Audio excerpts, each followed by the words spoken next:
control. It's getting sucked in the mouth. You can't handle that. You're in the fight to the MMA. You need to talk about it. Here comes Bosa. Broken tackle by Guido. Sander was looking about 30. Touchdown, San Francisco. Touchdown, San Francisco. Nobody has a boombox in the crowd? I know. We need a Trent Williams Missed opportunity boombox. by our part, for sure, Greg. How we doing tonight, faithful? Yeah! I need a little more than that tonight. Are you ready? Yeah. Touchdown! San Francisco! Now there we go. Feels like we haven't skipped a beat. I see a lot of familiar faces from last year. How many were here last year? Esfandiar was here. How many was here 2 years ago? 3 straight years we're back amongst each other in the world again, and we're right here at Levi Stadium. So we're going to have a great show for you. Incredible. You see the players that are coming out tonight? Just a little hint. If you had to pick 3, you'd pick these 3 guys. No question. Yeah. And if I had to pick a co-host, it would be MJ. So welcome, Thank you, MJ. Greg. Welcome. Thank you. And this is exciting, right? Because the whole point is the intimate access here to the 49ers family, because that's what everybody is here. The faithful. It's one of my favorite events. It's been a minute since I've been back, but again, we haven't skipped a beat. Having your voice then feels just like old times. So we will hear from executive leadership. We will hear from coaching staff. We will hear from the players as well, talking about the high-class, world-class events that are coming right here to Levi Stadium. And of course, Greg, how they are preparing for 2024. 2024, we just need one more. That's right? it. That's it. More win. So let's get it started like we do every year at the State of the Franchise. The president of the San Francisco 49ers, Al Guido. Woo, woo. Need the boombox, brother. Where is it? So how many of you were here last January 28th for the NFC Championship game? Was that the best game you've ever seen in your life? We're going to ask the guys what it was like at halftime, but what a year. The Green Bay win, the Detroit win, all the way to the Super Bowl. We'll talk about 2024, Al, but just start by reflecting on another fabulous year last year. Yeah, amazing year. Of course, came up a little short, which hurts. It's even first time saying it out loud in a little while, to be honest with you. It's tough, but a hell of a year. And I think about the state of the franchise. It couldn't be stronger, right? I mean, forgetting me, but, Kyle, John, Jed, our team, we got a lot of returning players back. I mean, outside of that one win, I'm not sure that we could be in a better position. We've played in the last 2 NFC title games, Super Bowl. Outside the pandemic year, I think we've been in the NFC title game or the Super Bowl, every single time. And so it's a strong team right now. It's an incredibly strong fan base. So thank you all very much. And there's a lot of exciting things happening, but frankly, no more so than the players on the field in training camp coming up. Yeah, and they're back on the field for organized team activities. Next week, they'll have a mini camp. The hard thing about football is you can't just flash forward, and you don't get to host the NFC Championship game tomorrow. You've got to earn it, 17 weeks of a season and all the playoff wins. So as you look ahead, what are your thoughts about the team entering the new year, Al? Well, I think we should all feel great about the team. There's no question. I mean, what I love about our team is there's no complaint in that room, right? We got a team that can win. We know that. We've been in those places before. We got to go get it done. And I know that we're set up to do so. And again, like for me, making sure that Levi's remains what it's become, which is a very, very difficult place to play. And then what I've loved over my time here, I've been here since 2010, is the takeover in every single stadium that we've had. I do like my stats, and I think that literally last year, Vivid Seats told us that we, on average, were 48% of the visiting stadium that we played in. And SoFi, it was 88%. Yeah. Whether it's Cowboys, whether it's Chiefs, whether it's Aaron Rodgers and, playing on Monday. We haven't played a home opener, frankly, on a primetime, playing that on Monday night. There's just a lot to be excited for. It's the reason why we do this. It's the reason why we have a good team. So we're not complaining about the schedule. No one else should be complaining about the schedule. Frankly, they got to come play us, and they got to get ready to play us when we go there. Yeah, it starts September the 9th, as Al said, on Monday Night Football. Robert Saleh, holla for Saleh. coming back in, and Aaron Rodgers, and what a spicy matchup. But the home schedule is amazing. Caleb Williams, the #1 pick's coming in. It's a really good schedule. I mean, look, it's on the screen in front of me. It's not on the screen in front of you, back behind you. But I mean, it starts with our division. I mean, to me, that's what sports is all about. The easiest way to get into the dance, or at least that's what I call it, is to win your division. And frankly, we've done that. But our division's tough. Kyler Murray's coming back. He'll have a full year, right? They played decently down the stretch. We all know Matthew Stafford, and they played really well last year with a team that no one probably in media anticipated was going to be all that good, right? And then, you add to it the Seattle Seahawks, always tough. Certainly they got a new coaching staff, so things will be a little bit different there. But playing up there is never easy. And then add on top of that the other home games that we got. And then a fun matchup, which became a pretty good rivalry last year. Give the Detroit Lions a hell of credit. They built a good team, and they came in here last year and gave us a run for our money, certainly in that first half. Scared the hell out of all of us, to be honest with you. Certainly, I know in my box, it was a little tighter than normal at halftime. Jed was calm. He was playing catch with his son. You know what? In truth, that is true. It's a great story, and if you haven't, I'm sure Papa will get a chance to ask Jed. He did it the same at the Super Bowl. We didn't get a result, but that is, look. I know for all of you, I see some kids in the room. Sports is the great escape, and having a good team that we can all cheer for, and frankly, good, not just good team, but good people to cheer for is great. And as you mentioned, we didn't finish it off and get our 6th, but that's certainly the goal this year. So the state of the franchise, obviously on the field, could not be better with the coaching and the players. But also in your area, and we'll talk to Jed about it coming up, the business side, Al, is equally as strong as the football side. So just take a minute and talk about where you are business-wise, the 49ers franchise, versus the rest of the NFL.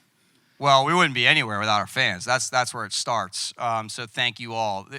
We got a really good team, and of course I'm going to say that. But in the executive ranks on our business staff, we score in every single metric in the top 3. And people ask, well, why is that important? And it's for things I just mentioned, right? And the reality is, players, executives, certainly there's a realistic nature to the salary cap and what you get paid, but they want to go work for good organizations. And I have the privilege in my mind of working for the best. And I've worked for a lot. I've been around, I didn't grow up here, but I've been around a lot of organizations, and John Lynch too, and Kyle, we know what good is. We know what it looks like. It doesn't mean everything's going to work out every year. You could have some injuries, the ball doesn't bounce your way, but you got to get yourself set up with the right, the right mechanics and the right people to go do these things. And so the business side is strong. Our renewal rates are through the roof, right? Every single metric on the marketing side. I already mentioned the away game fans. And there's reasons why it matters to our players. Yes, we can only spend what every other team spends on our actual salary cap, but we can support those players in any way we want. And so if you think about what we've accomplished the last couple of years on health and safety and keeping guys on the field, our strength and conditioning, all the things that go into it, all the support staff behind the scenes. I mean, there's hundreds of people who work here just to put a game on Sunday. And so it absolutely matters. We know what our ultimate goal is on the business side, which is to support the football team in their efforts to win games and to service you all to the best of our ability. We are not perfect.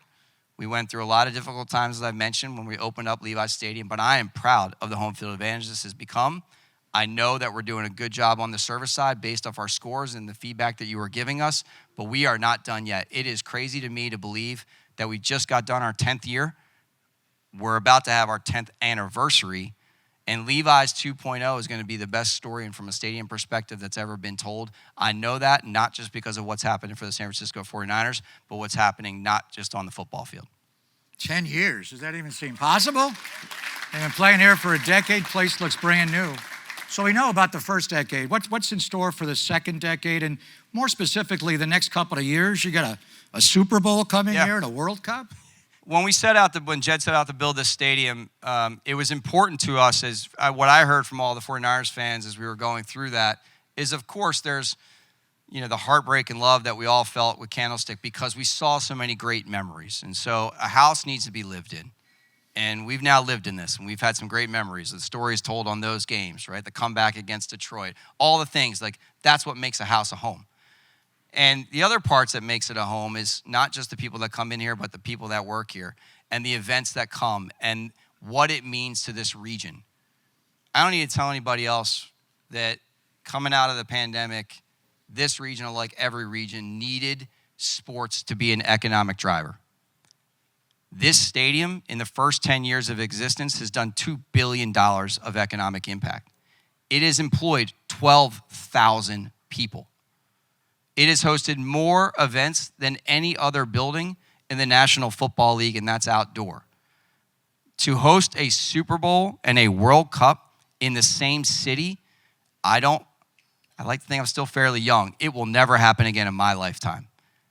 And that is a testament to being faithful to the Bay, to being a fan of not just this sports team, but every sports team.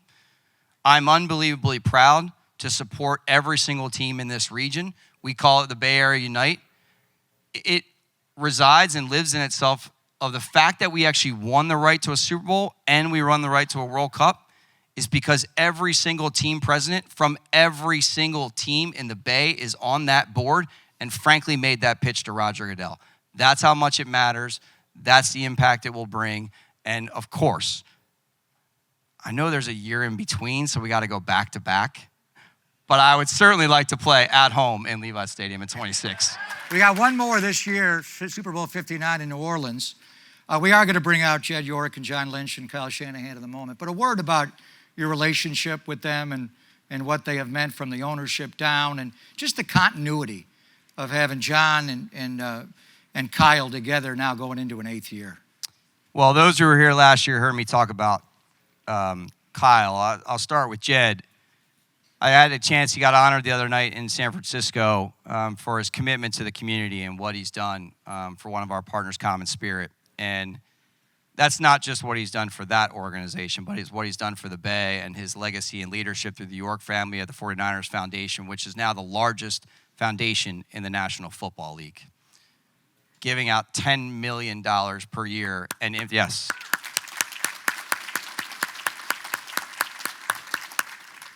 And I got asked at our golf charity event to say a few words or one word to define him, and there was no way I could pick one word. I've known the man and his family, as I mentioned, since 2010. There's nobody more committed to this organization. There's nobody more committed to the players, to putting a trophy there. He gives us all the resources we need. He supports us every step of the way. He deserves it, like we all do, like you all do. And then from John, I was on the phone with John today talking about strength and conditioning and a bunch of other things that he's working on. And then to the mastermind. I think we all know, at least I believe this, when we go into any game on Sunday, I certainly know our head coach is going to put us in the best position to win. He's a great chess player. The guy lives and breathes football. I'm not sure he knows much. You can have a lot of fun with him about other trivia. I guess he will fail for sure because he only knows a lot about football. But he is he's a lot of fun to be around, which I think is important to this because there's a lot of down moments throughout a year. Papa gets to see our locker room. Hopefully you all get to see it through the content that we share on social and digital. There's not a tighter locker room. You can feel it from the guys. Now you add on top of that really veteran players that police themselves, that there's a standard. I'm sure when Ricky came in here day one, he knew what was going to be, needed from him, what was going to be requested and asked from him. And that's what setting a culture is. They're awesome. And I think we should all be proud and lucky to have them. And at the same time, it's our jobs, so continue to hold us accountable to do the best job that we can day in and day out on your behalf. Well said. Any closing thoughts? We're going to bring the trio out here in a little bit. In 1 minute time, just give me your thoughts on looking ahead to what should be a great season. Look, I always look forward to these types of events. You don't get to do them too often. You have, 10 games a year, 9 regular season games this year in front of 70,000 fans. So it's hard to have an intimate, quote unquote relationship with everybody. But at the same time, I know a lot of these people in the room and those people who are not in the room are going to watch. Frankly, I think I said this again. We stand on the shoulder of giants who came before us. And that's not lost on us, whether it's the former players, whether it's the goals and aspirations that are in front of us in the trophy, whether it's the back office staff or the business staff. I understand walking in every day the responsibility that I have to do this job to the best of my ability so that everyone can enjoy 49ers football in the way it should be done. And so Thank you all for giving us that opportunity, for giving us that trust. I know that it's earned, and I'm going to steal a quote from Jed that he got from a friend that really resonates with me is like, the dream is free, the hustle is sold separately. I promise you this organization is hustling its tail off every day to put that 6th Lombardi trophy back, no matter who it is. So thank you all very much for that support. Al Guido, president of the San Francisco 49ers. Let's bring him out here. The 49ers executive leadership team, CEO Jed York, president of football operations and general manager, and Pro Football Hall of Famer John Lynch, and the best Trivial Pursuit player I know on this stage, Kyle Shanahan.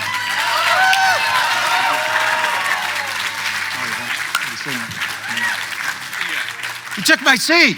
I'm over here. That's perfect. That Unbalanced works. line, That works. Kyle. Yeah, look who I found backstage, guys. Yeah, we're all gonna start using that quote. Guide's just made that up. Fantastic. I've never heard that quote before. I was like, who's the friend you got it from? Was that Name Jay-Z? drop. I can't remember. Rick Ross. Kyle's teared up. Even better. But to get a little nostalgic for a second, Jen, and I will start with you. We're looking back at 10 years in this building, right? Tremendous success by the team. They are 6-0 in the postseason right here at Levi Stadium. As you reflect back, what are some of the best memories you've had, and what makes you excited for what's to come with this team? I mean, it's hard to think that we've only been here 10 years, right? Like, I feel like we worked on getting the stadium much longer than the stadium's actually been around. But it's a testament to everything that really has happened in this building. And, you know, year one, right, people miss Candlestick, right? You're building, you know, new memories and new ways to experience. And I feel like we finally have gotten it to a place where I think this is hands down the best home field in the NFL, right? We have the best fans that come here, but people know how to experience Levi Stadium today much better than they did 10 years ago. And honestly, every time that I come here, it feels special. And you know, there's nothing that I would change about what we've been able to build and accomplish right here at Levi Stadium. 6-0 in this stadium's postseason history, 2-0 in the NFC Championship game. Green Bay a few years ago, Mosterati, 220 yards and 4 touchdowns. And then, how many were here for the Lions game this year? Ooh. One of the greatest games ever played. So I want to go in the owner's suite at halftime. 24/7 Lions. You're playing catch with your son? I'm going to go into your suite in a minute. Well, you were playing catch with your son at halftime? Yeah, I mean, it was just one of those things where you're in the moment, and whether you want it to be 24/7 or not, like it is. And, you know, you're trying to not have your kids melt down, and, you know, and it was, you know, just trying to relax and enjoy the fact that we're here in the NFC Championship game, and Joe Montana was in our suite. And they asked Joe about it, and he's like, I think we're going to win. Like, I think we're going to calm down. I think Brock is going to come out and play a hell of a second half. And he's like, you know, we've got it. And like, but that's the type of feeling that I think we all have, right? We believe in Kyle. We believe in our players. We believe in the team. And, you know, I don't know that anybody was going to make the largest wager in their life that we were going to win the game, right? But like, there's a belief that we have a chance in any game that we play that we can go out and win. And it's a testament to the hard work, you know, not halftime adjustments, but what starts from the work that they did today on the field, right? That translates into that second half. And it's a testament to these guys. What was halftime like in the locker room, Oh, boy. Kyle? I felt like Joe. I was chilling. I was relaxed. I knew we were going to win. No, I was. Were you down there too? Totally kidding. I was so angry. I couldn't think about winning or not right. losing. That wasn't the thing. It was like, guys, I don't care. If we're going out, we're not going out like this. Right. Like when we come out, Yeah. like, hey, we're going to make this a problem. And you don't think about like, hey, how many points? It's just like, this isn't acceptable. And we got to change this. And everyone felt that way. So everyone was kind of embarrassed and pissed. And there wasn't a lot of talk. It was an energy like, thank God we got 30 more minutes. Because after 30 more minutes, it's over. And so let's get this all out right now. I remember seeing Debo on the sideline come up to you and get in your ear a little bit about coming. And then you got the ball right away to start, and it was on. So what was it like for you at halftime of that game, John? I wasn't as cool as Joe, I can tell you that. Kyle will tell you, I'm an eternal optimist, so I'm always optimistic. I was not optimistic right then. It did not seem like it was our game, and I'll tell you, it was the first game in my tenure here that I went down to the locker room at halftime. I don't know what the hell for, but I felt compelled to go down, and I felt so much better, like Kyle talked about. I felt the energy in that locker room. I was sitting in with the equipment man, and I'm just listening, and I could see Debo over there, and I saw Debo just like breathing hard, and Debo looked at me and he said, "Tell him to get me the ball." And Is that what he told you on I'm the sure side? there were more told words him. than that. I never in that told him. I phrase. said, Debo told him. How about you tell him? Or better yet, show him. And Don't need to be told. yes. Right. It's very obvious. And it was on. It was on, and that was a fun one. When you look ahead now, no rest for the weary, that's for sure, because this season you guys will face 8 teams that were in the post last year.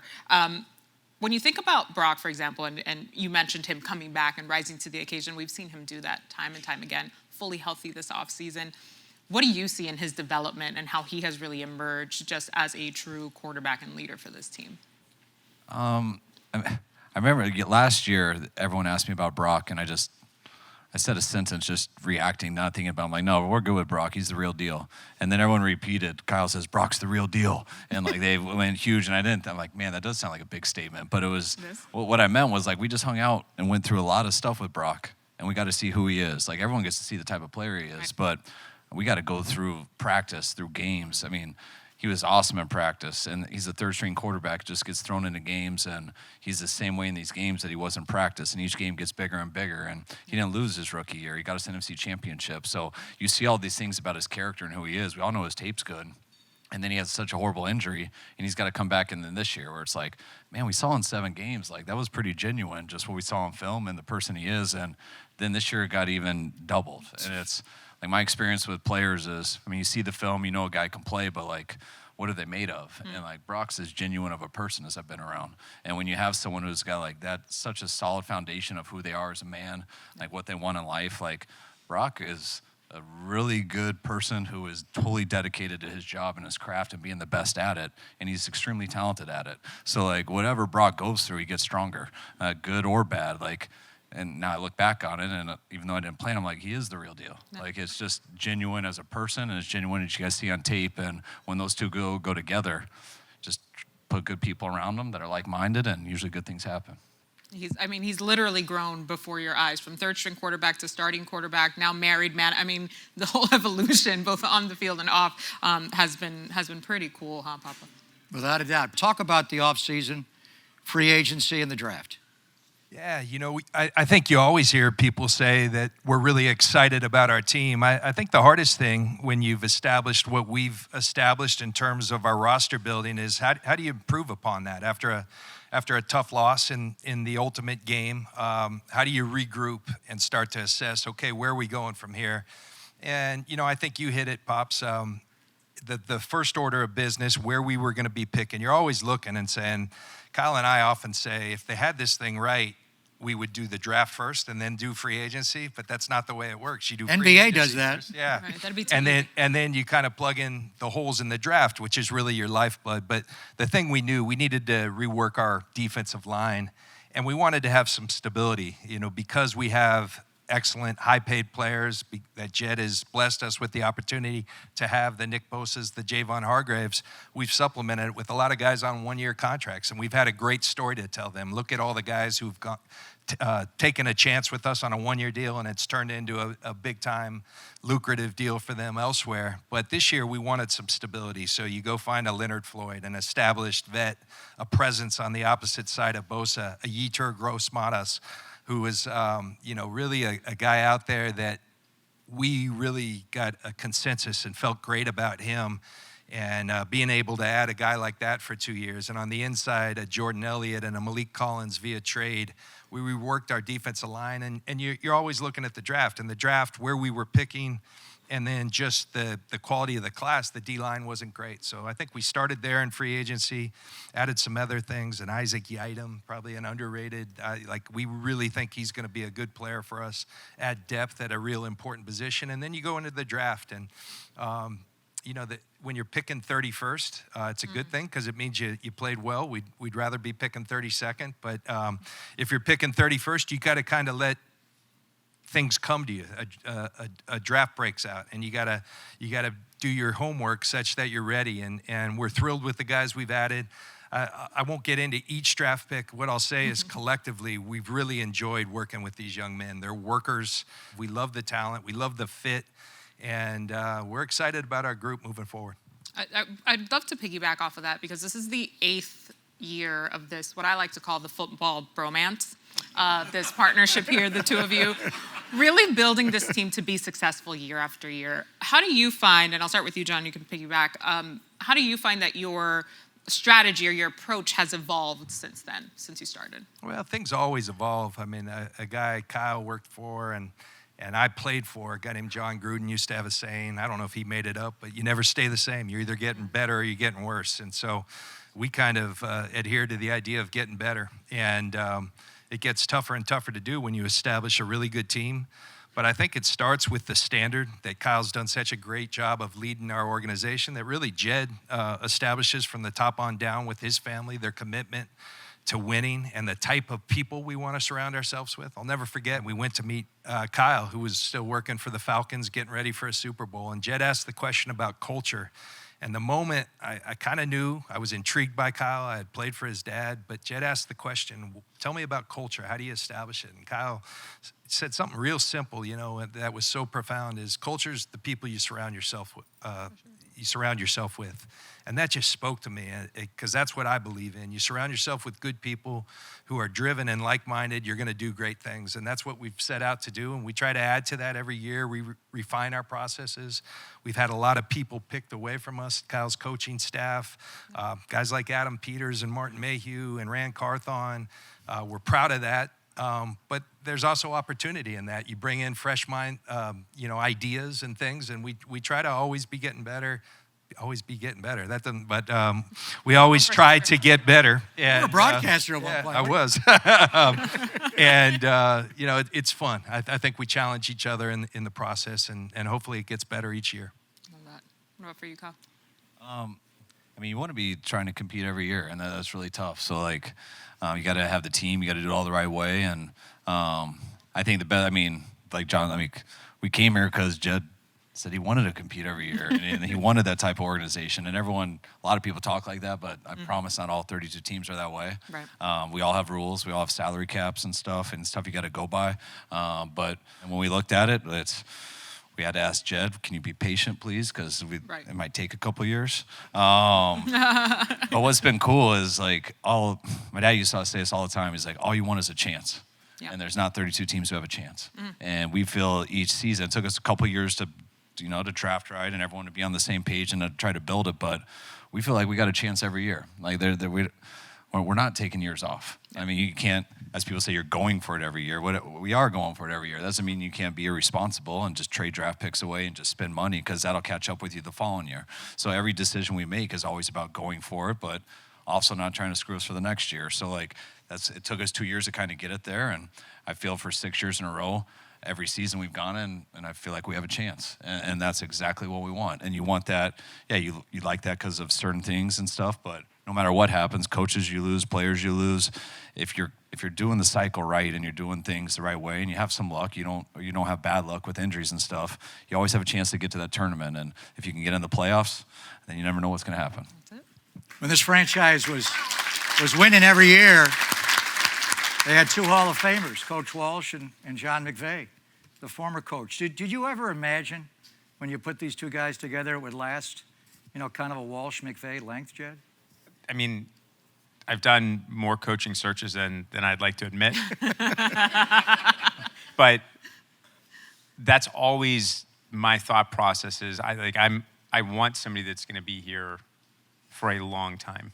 You look at the teams that are successful and you talk about the teams that compete year in and year out. Baltimore's in it year in and year out.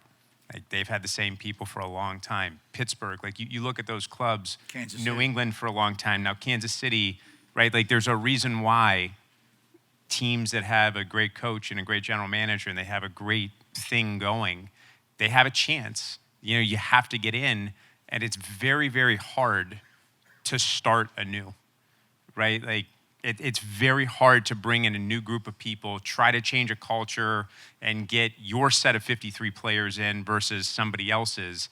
And that's what I love about just watching this draft class, this offseason, this process. We have some really, really talented top-line players, but we were able to add people in the draft and in free agency that are not just good football players, but they're good fits to our team. And that's what you need. And I think we have guys that have more than enough ability, but we are always looking for guys that are dependable. Because when you get into a game, when you're down big on your home field in the NFC Championship game, if you have talented players that aren't dependable, you're gonna crack. Like 100% you're gonna crack. We have guys that are willing to fight until the end, regardless of what the situation is. And that starts with these guys, and that's what gives us a chance to go compete for it and hopefully win it this year. The continuity in our own division with Les Snead and Coach McVay. And Seattle had it going on for a long time, obviously. Pete Carroll's no longer the coach, and this offseason you brought in somebody who was on his staff for a long time. We're going to bring out the ball father in a little bit here, along with Chris Foerster and Brian Schneider, but your new defensive coordinator, Nick Sorensen, Kyle. Why was he the right choice? Well, I think no matter what you go through on a staff you're trying to create, everyone's a product of their environment. And Nick's history really is similar to ours. You know, I mean, John played at Tampa Bay with Monty Kiffin. That's where I started coaching. Just the defense in there that I started out my career with that he played in was just a very sound Tampa 2 3D man-free system, 4-man rush. Not a lot of stuff, but the principles of it are very similar. And so I had a huge history kind of how we look at defense and just philosophy-wise. And then getting him here for these 2 years we've had him, I've got a chance to get close with him. Everyone on our staff has. I bet you there's not a player or coach in there, anyone in our building that probably has there's no one who has a bad opinion or something bad to say about Nick. Nick gets along with everyone. He's very well respected, which is always great for a building, but you also got to be talented and good. And Nick gets in front of our team once a week. That's why you call him the ball father, and so do we. And he gravitates our team as good as anyone. I mean, he does it every Thursday. We've had a number of guys go through this. Some guys we've had to change, and it's been awkward. But Nick, we've never had to. He had 32 chances to do it. Well, we play 17 games now, so I guess 34. And he never got benched. He got better and better each one, and our team loved him at it. And you watch his history, how he played, where he's from, how he's been here for these 2 years. He knows what we want, not just because he's listening, because he believes it. And he's also gotten to relate to everyone where the guys were pumped when I told them that's what the direction we're going. Let's get him out here and meet him. Chad, thank you so much. Chad York, John Lynch, Kyle Shanahan. You guys want to meet the ball father? Well, we'll start with offense first. Offensive line, coach, and run game coordinator. If you were here last year, you met. I think he's the best in the NFL. Chris Foerster. Our new defensive coordinator, the ball father, Nick Sorensen. Brian Schneider, special teams coordinator. How are you, Schneider? You guys know MJ? How are you, bro? See you. So, Nick, you're the new guy, so you got to go first. Sounds good. Pretend we're in the meeting. It's a Thursday. You're the ball father. Because they listened to you. The last 2 years, the Niners have led the NFL in interceptions, tying for the league lead both years. What is the essence of your talk about how important the ball is? Well, the essence is that when you look at statistics, the ball is kind of easy to gravitate towards because the turnover emphasis and the turnover margin is the number one telling statistics, wins and losses. You want to be +1, +2, +3. That's 70, 80, 90% chance of winning based on what that margin is. So it's easy to sell. It's just a matter of, each week showing what was good, what was bad from our own game. I always like to recap the game and then pick something new based on who we're playing someone, if they had some weakness or something we could expose or something we could just generally get better at.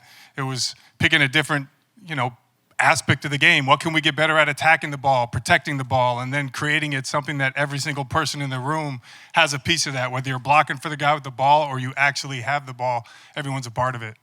Chris, we want to go to a very key part of the offense here. It's a third year with McCaffrey on the squad. He broke Jerry Rice's franchise record, among a bunch of other things last year, and just putting on a show in every capacity. What does it mean to the overall offense to have Christian on the field? Christian McCaffrey, okay, that's why this is a short answer. He's obviously the offensive MVP for a reason. He's a great football player. He could probably do everything that whether he's a blocker, whether he's a runner, whether he's a pass catcher, whether he's a route runner, and a receiver, running back, whatever it is, he can do everything but play offensive line on this team. And so the fact that he can do all these different things makes him you can use him in so many different ways. Kyle's able to use him in so many different ways and plug him in the offense, and he becomes a matchup problem for defenses. So having him, it's critical. Not that JP and the other guys aren't good at these things. They have traits that are good at certain things. But Christian is dynamic in every single area of his game. And the thing that's made him different, again, this is all credit to Christian. He's a great player, but he wasn't the offensive MVP till he got here. And when somebody plugged him into the right spots and put him in the right places, that's not a knock on anybody else. It's not easy to do. But putting him in every position that he's put him in and gave him an opportunity, and then to the credit to everybody else in this building, whether it be the strength staff, the recovery staff that helps with his physical training and everything else to make sure this guy's healthy every week. I mean, the beating this guy takes week in and week out, more touches than anybody in football, and still comes back every single week playing hard. He is the heartbeat of this football team. He does everything right, does everything well. He represents everything that I heard these guys talking about, what a Niner really is. That's Christian McCaffrey. He was pretty good at Stanford, too, wasn't he? You see him at Stanford? Schneider, he was a heck of a good kickoff returner in college, which leads to, you bet, which leads to, UCLA. Oh, boy. Oh, I remember. Oh, boy. Last year, we asked you about the new kickoff rule and the fair catch, and we kind of figured it out as we went. This new kickoff rule is probably the largest change in a rule, certainly in this league, and one of the greatest in the history of American sport. Do you have a handle on how we're going to start football games this year, both kicking it off and returning it? It is so different. It's been an interesting offseason, that's for sure. I think I explained it to my assistants and the specialists. The whole offseason to me, it's felt like this. It's felt like once you start getting an idea, it morphs into what could happen, bang, bang, bang, or bang. So this is really, like we just said, an absolute new play. The spacing and timing, the width, the yard, I mean, it's entirely different. You can pull together some things from kickoff and kickoff return in the past, but it's not going to match up. Yeah. So the anxiety level for special teams coaches is through the roof right now. But I think what we've done when the players get here, and so as we've learned of all this, we have thoughts, and once the players got here, we really kind of formed it down to a couple fundamentals. And that was the easiest thing for us to do as coaches, because you don't know where this thing's going to go. So I think we're down to the fundamentals in my mind. And now where the scheme goes, where the trends go, where everything go, I know we can branch out from there. But it's going to be really interesting. It's going to be interesting preseason. I think you guys will like the play when you get used to it, because it happens really fast. It's wild because the ball is in the air and no one's moving. And then once the guy catches the ball, everyone's moving. And they're really, really close, and it's chaos. So it's going to be cool, but it's a race to figure it out. Right.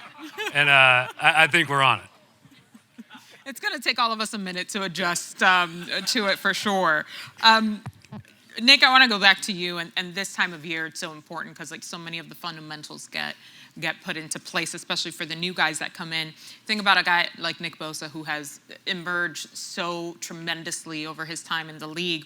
What does it mean to have his presence, especially for the younger guys in the building right now? Yeah, I think it's huge. One, because he's such a great player, defensive player of the year just 2 years ago. And then also with the new guys that we have coming in, it's not just, a lot of the same guys that have been here. One, so they can learn from him, but also so he can get to know these guys. We brought in some of these, young guys that are really working hard. We've got, bringing in Leonard Floyd, but also Yetur Gross-Matos is right in his, right in that sweet spot of we think he's really going to take off along with Jordan Elliott. And that part of it, him being that leader and being such a great player, just having him around's been huge for us. Nick Bosa's coming out later on tonight. Brock Purdy, George Kittle, who's an honorary member of Chris's offensive line.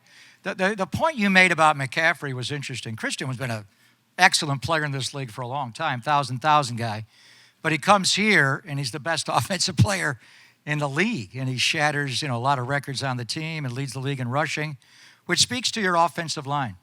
Chris, I know you got a couple of young guys, you got some veteran guys there as well. Just talk about the continuity in your offensive line, starting with Trent at left tackle all the way to right tackle. Yeah, continuity, obviously, we were here blocking and we didn't have an offensive MVP, and now we do. It's Christian, it's that. We do our part, and we always believe the guys that touch the ball are the most important guys in the field. They are. The guys that touch the ball every single play, they have a chance to make big plays. We just got to make it possible for them to do it. So by doing our part, it's great to have the continuity. You have Trent Williams playing next to Aaron Banks now for 2 or 3 years in a row. The continuity is just something to it. I can't explain it, but guys are lined up, 18 inches apart from each other, communicating, working, passing things off between each other. There is something to it. I think it's somewhat overrated, but it is a factor as you go forward. There's this unspoken communication. There's a grunt or a yeah or whatever, and they kind of understand what they're talking about.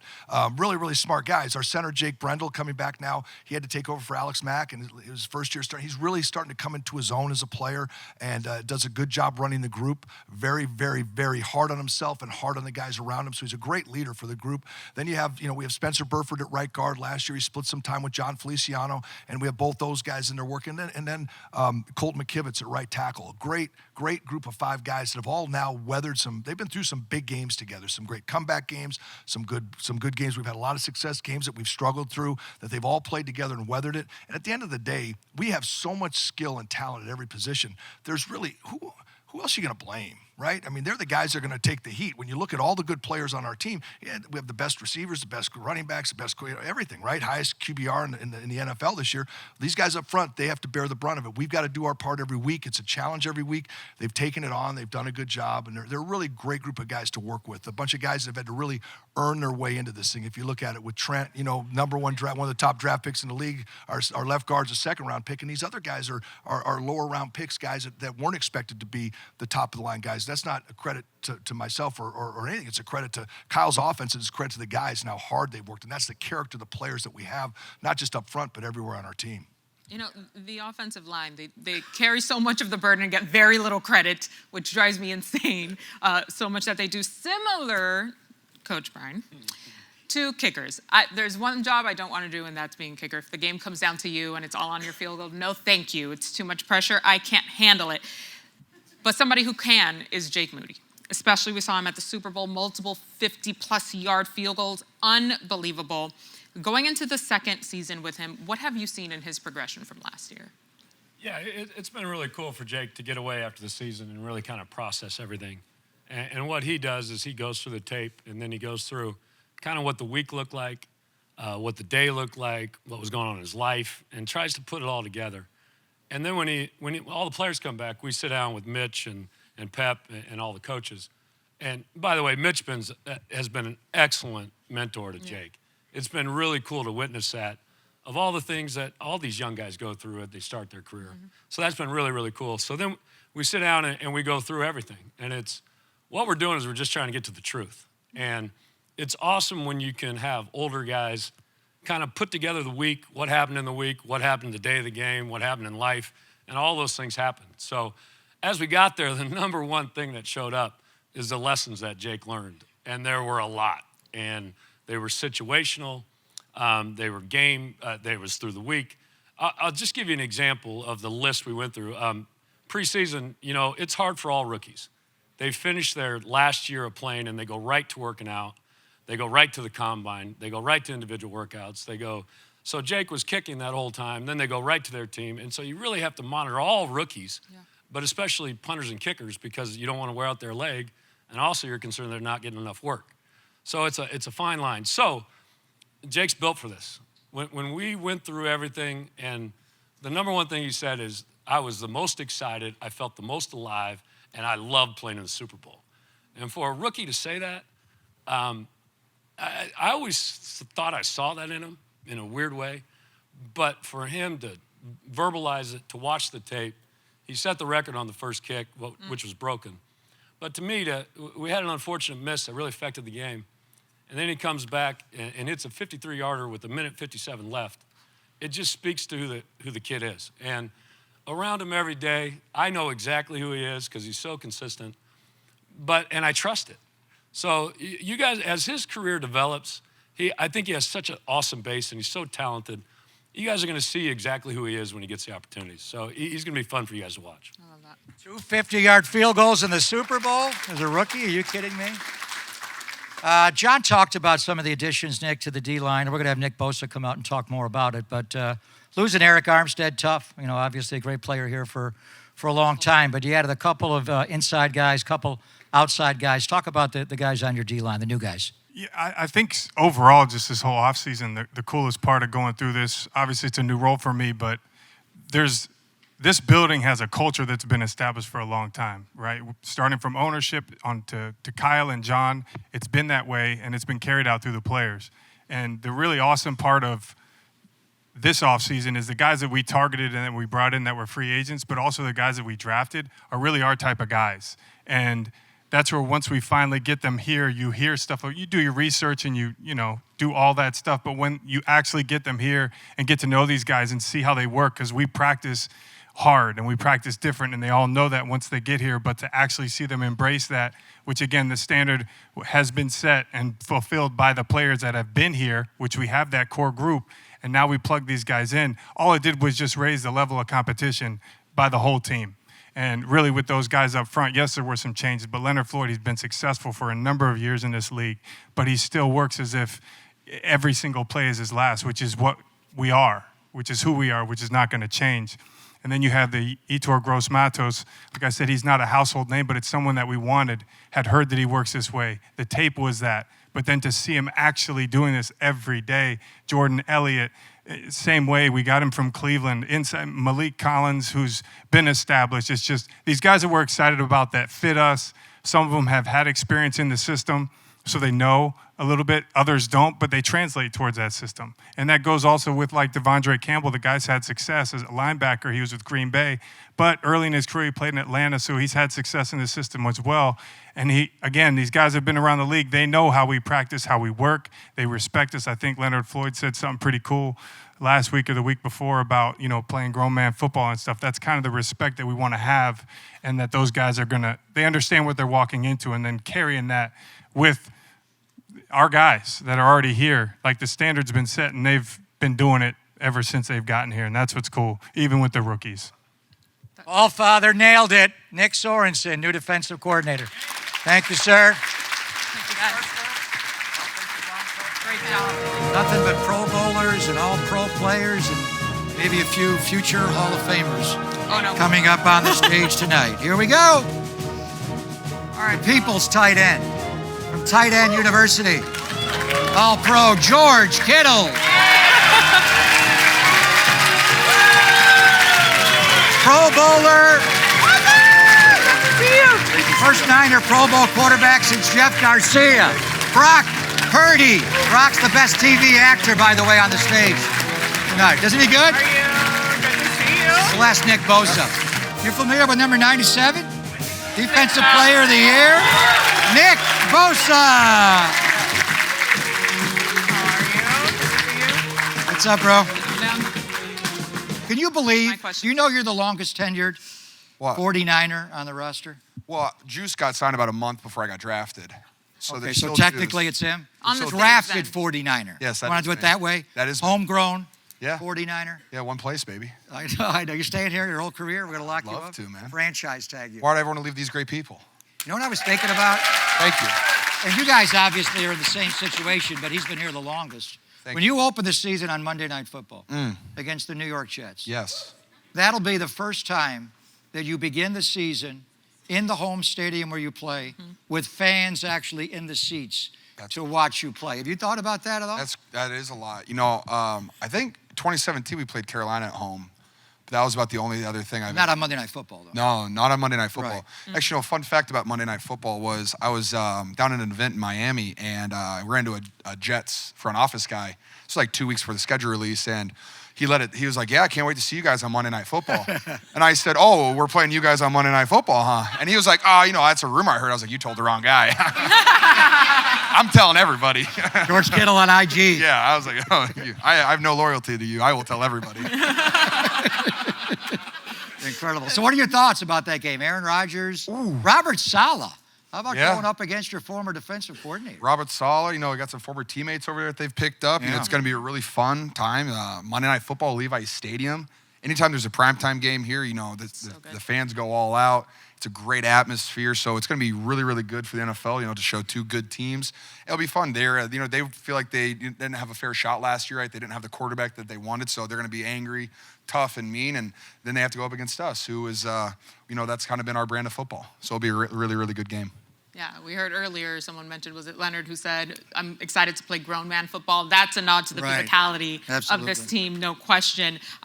Brock, we're so excited for you, mostly because it's their first full, healthy offseason, not dealing with any of that. What has your progression been like, especially coming into this offseason? Yeah, I mean, last year, obviously, season ended, and then immediately get surgery, start rehabbing. So now, you know, we finished the Super Bowl. Took some time away, got married, and actually was able to breathe. Yeah, appreciate it. Thank you. But so yeah, it was nice to get away, breathe, and then after that, man, it's like, you know, hungry for it. You know, we got all the way to the end, we're right there, and weren't able to finish it. So for me, like I had that taste in my mouth, and then, you know, get back into the gym, start slowly working into it, and then here, no OTAs, getting with Kyle and going over all the games that we played in, every play, and going over situational football and stuff, and taking that and actually going out in the field and running things and repping things and throwing to receivers. So last year I didn't have that. So now that I'm able to attack those kinds of things, I feel like I've gotten better. So. Awesome. So you got married this year, what was it, March the 9th, the day before? Yes, sir. You had your surgery last year on March the 10th? Yeah, a year. Think about that. He got married last year. It was a surgery, incredible. Your off season equally completely different from last year, and you're here now this time of the year. So just tell me where your mindset is, being able to come in and meet the new DC. You know Nick, obviously, but just be around some of the new guys in the locker room, and Nick Sorensen. Nick? Yeah, Nick, we've obviously known him for a bit now, and he brings the energy, and he kind of has different pieces of what he does that resemble D'Amico and Saleh. So I'm excited. He really knows the scheme well, and then getting out here early. I've been here for a couple weeks, so it's not a huge change, but just getting around the guys. We have so many new guys in the D-line room, and like you said about George, he's the longest tenured Niner.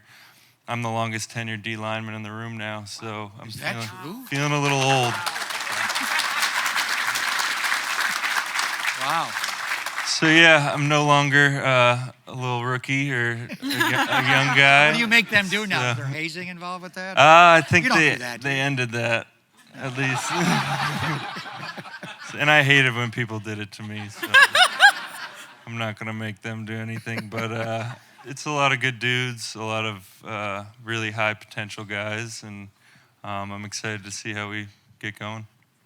You know, we talk so much about culture when it comes to this team, and that's for a reason. As someone who has been in many different locker rooms, has seen the dynamics of different teams, I can confidently say that the dynamics of the 49ers is very special. And for you who have seen the progression, George, just from different folks coming in, the younger rookies coming in, what has been the essence of that culture for this 49ers team?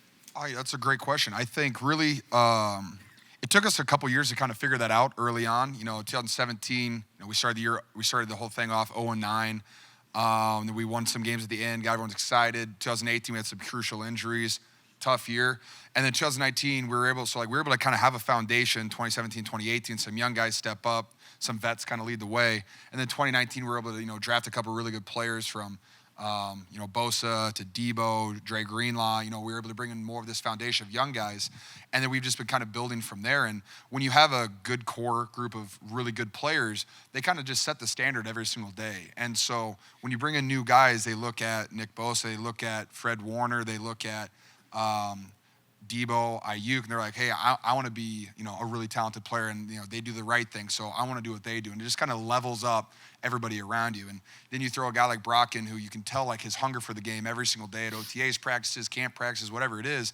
And guys are like, oh, you know what? Hey, I wanna level up to that as well. And so it's just been this culture's been created by the players. And then what's really fun is Coach Shanahan and John Lynch, they bring in guys to fit in with that culture, right? And so then it just elevates all of us too. And what's really fun is I feel like our last 2 draft classes have been really, really talented. And I was really excited about this draft class. And last year, those young guys were really stepping up.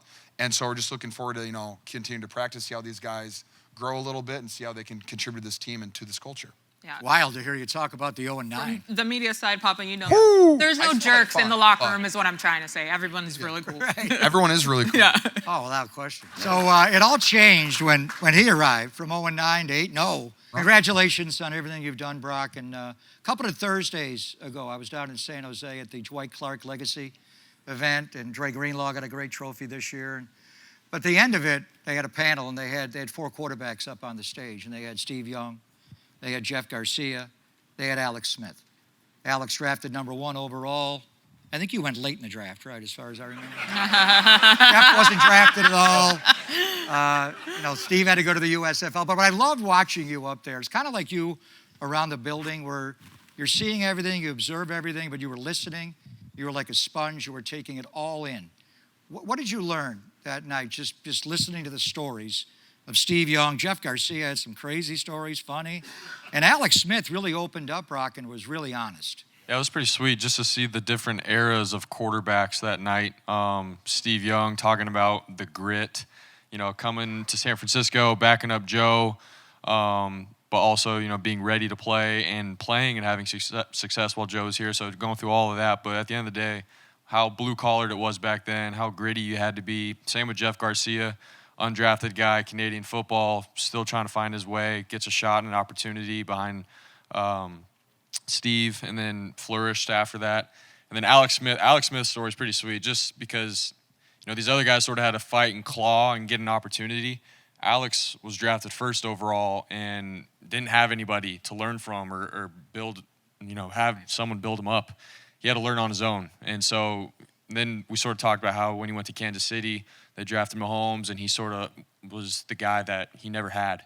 And so it was just an interesting point of view, just, seeing Steve, Jeff, even myself, guys that come in and we're trying to fight for that opportunity and be ready for it. But you also have Alex Smith, who was drafted 1st overall and was thrown into the Wolves and had to learn and didn't have anybody to, learn from. So just cool, different eras of quarterbacks for the Niners. And then to obviously learn from those guys, man, and their experiences. For myself, it doesn't get any better, man. I'm very, very thankful and blessed to be in this organization, learn from those kind of guys. Have had success throughout the years and the eras. And, for me to be able to learn like that, like at a panel, doesn't get any better than that. So I'm very thankful. So Awesome.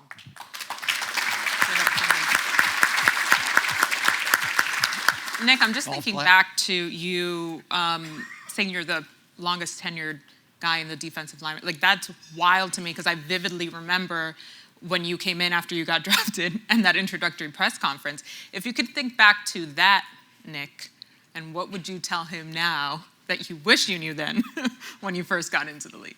Told myself, a lot, I'm sure. Just take it one day at a time. It's easy to look ahead and worry about where you're going to be on the depth chart or how many sacks you're going to get in a season or when you get injured, when you're going to be back. Just take it one day at a time and do your best every day. So 6-0, the Niners have never lost a playoff game in this stadium. You guys have been a part of them all. You've been here for the last 4. Juice has been here for all of them, obviously, since he's technically longer tenured. Is there one game, George, one moment that you could look back on during your career as far as playing here in front of the faithful? Can you pick out one moment? The B.A. ricochet off the face mask? Yeah, I mean, wow. When you're looking back on it, I mean, we were down, what were we down, 24-7? You're coming back and winning that one. Just an incredible team effort, like no one to panic and just is like, hey, let's just play our style of football and we're going to figure it out. I'll never forget that one. But and one of my favorite games ever was, when we had Green Bay in the NFC Championship game. Yeah. And Raheem Mostert? He rushed for 300 yards and 4 touchdowns, and we ran the ball 46 times. Like that. Holy cow, what a game. I think I had 1 target and 1 catch, but I was like, we are beating the brakes off of you guys. And so I'm also, I'm from Iowa, so I'm a Midwest guy, and so I love beating the Packers all the time. And so I've really enjoyed that. But yeah, those 2 games, I'll never forget those ones. How about you, Nick? You got a moment? There's so many good ones, but this past year, that Green Bay comeback and then the Detroit one were awesome. I mean, my rookie year, the Vikings game, we had 6 sacks, kind of dominated them.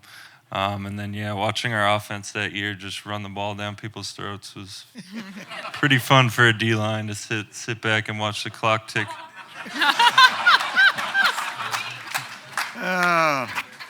Brock, what has stood out to you? And I mean, here's the thing. We've heard it over and over, and I'm sure Papa and I have used this term ad nauseum, how even keel you are at everything. But what's the internal monologue? Just take me back to that first game that you started.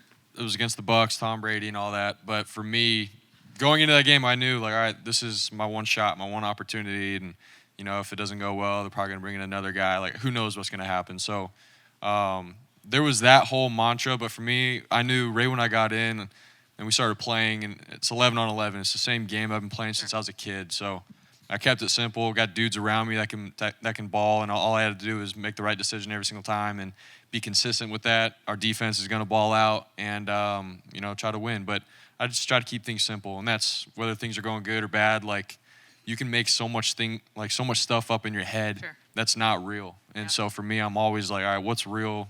Like, I got to make the right decision this next play. Every play has a life of its own, and that's sort of just how I think and will continue to think. So. We had Jed and John and Kyle out. We were talking about the NFC Championship game and the Lion game, and Jed was playing catch with his son in the owner's suite. I think things were a little different in the locker room that night. Right. John went down from the GM suite down.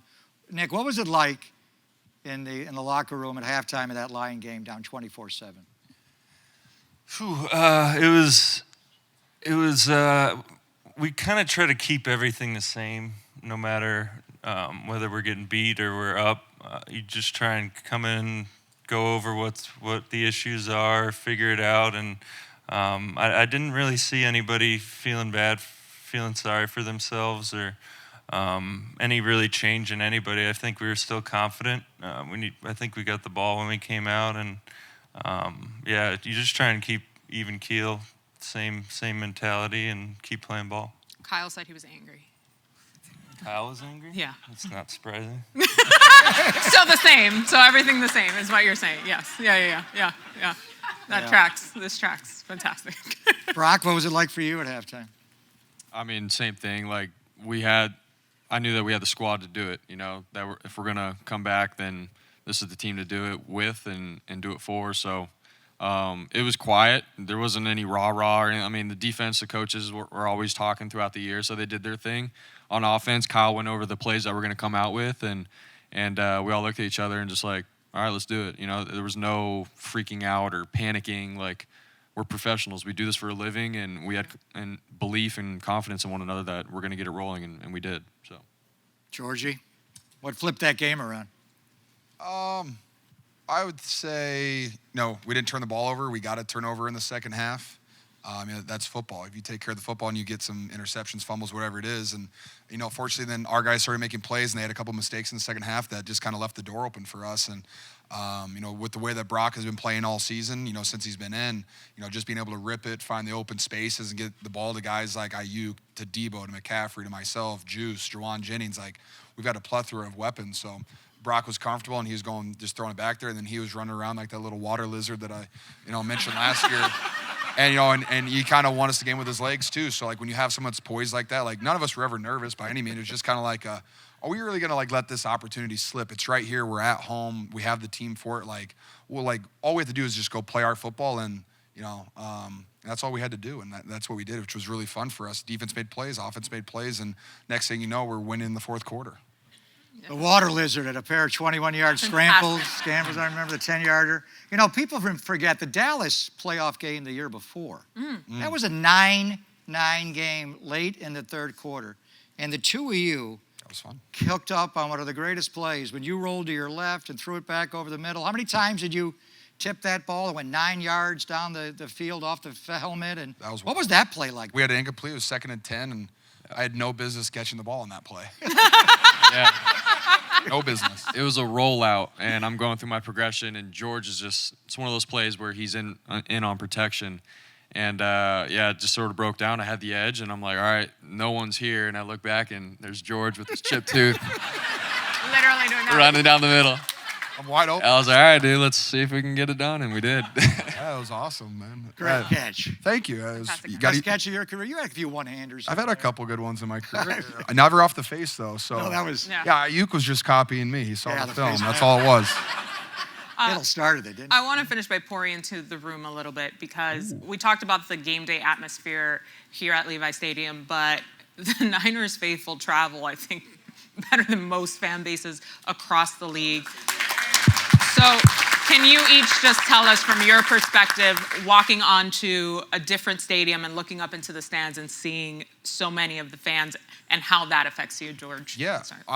This one was really fun for me. My rookie year, we were 0-9. We won a game, and then I think it was Jimmy G's first start. We played at Houston, and they weren't very good. We weren't that great, but we rolled in there, and 75% of the stadium was Niners fans, and I was like, holy cow, like this is amazing. Like I've never seen anything like this before, and just like the excitement for us, like just these fans, because they're everywhere. It's amazing. I don't care if you're in Houston. I don't care if you're in Jacksonville. They're everywhere, and every friend just brings it too. Like that's the energy that I love to see. Like you guys aren't just sitting up there. Like it's not just like another day for you. You're not just like taking your kids to the game. Like it's an event that you guys are passionate about, and like we feel the passion. And I just don't think there's another fan base like it. And it's just like I said, we were 1-10, and our fan base is going crazy in the Houston stadium. And every time we go to Jacksonville, I mean, any stadium, they just are just going wild, and then you feel that every single game. Nick, what's it like? Is SoFi and it's all red? Literally. You're going to Lambeau for a playoff game and it's red and gold. You're going to Dallas for a playoff game. You take it over. What's that like for you? It's awesome. It's another advantage in our side. So every game, every away game, I kind of get excited to go out and warm up to see how our fans traveled, and it's really good most of the time. So. They never let you down. Brock? Yeah, same thing. My rookie year, before I was playing, we were in Carolina, and that was the first time I was like, dude, we're East Coast, and we got all of the faithful like showing up pregame, just like Nick said. We were out warming up, stretching, and you just see red everywhere. And then throughout the game, you look up and it's red all the way in Carolina. And so that's when I was like, all right, this is legit. And then we go down to Mexico, and I was like, this is crazy. God. Yeah. The Mexico City game was insane. It was supposed to be a home game for them, and it was all on us. It was sweet. It was just the whole thing. But seeing our fan base just across the country, obviously internationally, like you name it, like it's sick. So we're very thankful to be playing for you guys, and we'll continue to bring it for you. So thankful to have him. He's the only quarterback in the history of the NFL, his first 2 years as a starter, to take his team to the NFC Championship game both years. So let's go. We'll end on this. Oh, so close. Just give me a thought on 2024. Looking for one more. Give me your thoughts about the season, George. Ooh, my thoughts on the season? I'm excited that we're able to keep a lot of the guys that we currently have. And I think that when you make it as far as we did, we didn't achieve the goal that we wanted to. Just being in the building, the hunger that you feel, the mindset that you see every single day. I'm not going to say that's I can't judge right now if it's any better than it was last year, but you feel this energy in April, May, June, and you know that you're going to feel that when training camp comes. And the guys are just so ready just to be on the field and playing football together. And that's what you want for a good football team. Mr. Purdy? Yeah, I mean, everyone in our locker room, this organization knows what it takes, to go all the way and how hard it is. It's not easy, and I think, last year we got a glimpse of that in the playoff run. You got to win, you got to come back. It takes what it takes, and it's not easy. But like I said, we got the guys to do it. We're doing it right now, and hope you guys believe in us. We know that you do, so we'll be ready for it. Bring it on home, Nick. It's time to get it done. Drop it! Let's end it on that. That's a mic drop. That's it. That's a wrap. Nick Bosa, Thank you, guys. Brock Purdy, George Kittle. Thank you, brother. Thank you, man. Crushed it. That was so much fun. From Al Guido to Jed and John and Kyle to the coordinators, MJ, Rookie of the Year MVP. All in one. Hope you enjoyed. We had fun tonight. What a blast. Yes. Yes. So Shout much out fun. to the Niners faithful too, because when I started covering the team pretty much exclusively for the network in 2018, the faithful wrapped me in their arms. They're like, "You're one of us now. You're here in the Bay Area." So thank you guys. Have always been awesome. A lot of doubt. We'll see you September the 9th against the Jets. Thank Bye, you. everybody.